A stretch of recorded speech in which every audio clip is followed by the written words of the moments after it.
Members of Congress are monitoring layoffs at U.S. Steel in Granite City to make sure the company didn't violate federal law. The WARN Act requires companies to give 60 days notice before any mass layoffs. But the company said the layoffs in Granite City may only be temporary.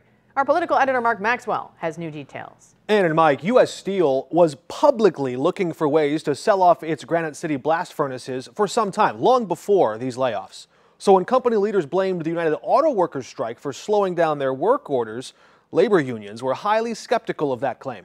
We talked to Congresswoman Nikki Budzinski on the record just hours ago. She called it total nonsense. The head of the Steelworkers Union pushed back against those claims, too, from U.S. Steel earlier this week.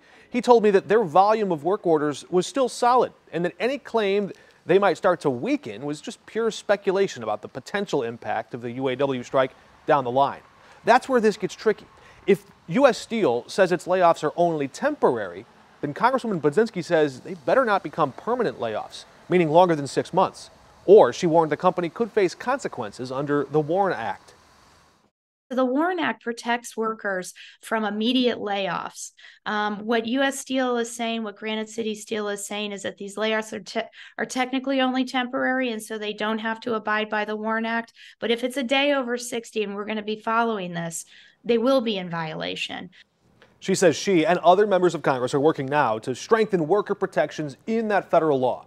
But how is all this labor unrest and industry disruption impacting voters' views of President Biden? Remember, he promised he'd be the greatest pro-union president ever.